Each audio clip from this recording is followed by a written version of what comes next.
Western Mass News on ABC 40. We're hearing from students at UMass Amherst who are among the 132 protesters arrested at the pro-Palestinian encampment at UMass earlier this week.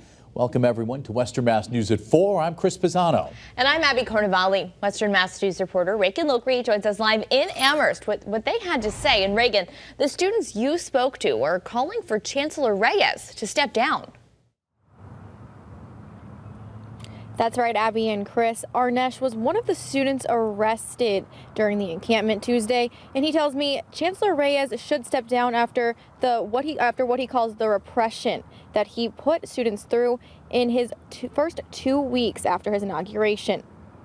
This comes after the UMass Student Government Association passed a vote of no confidence in the chancellor following the arrest of more than 100 pro-Palestinian protesters at Tuesday's unauthorized encampment, writing a statement that reads in part, quote, Chancellor Reyes' unconscionable decision to issue hundreds of police officers upon the UMass campus caused irreconcilable harm to the UMass community.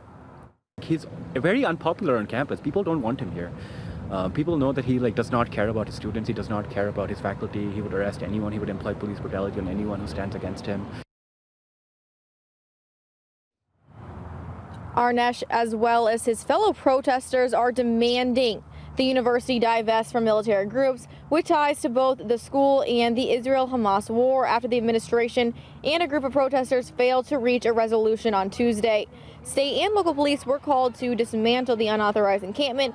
Arnesh tells me although he feels Reyes stepping down would be the best decision for the university, at the end of the day, they are more concerned with the university meeting their demands. Meanwhile, UMass President Marty Meehan released a statement that reads in part, on behalf of the University of Massachusetts, I want to express my full support for Chancellor Javier Reyes and his leadership of UMass Amherst.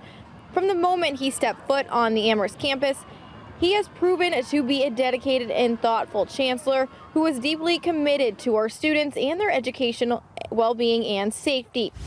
Now, coming up at 6, we hear more about what Arnesh, as well as another student, says he experienced once police descended on campus on Tuesday. Reporting live in Amherst, Reagan Lokri for Western Mass News.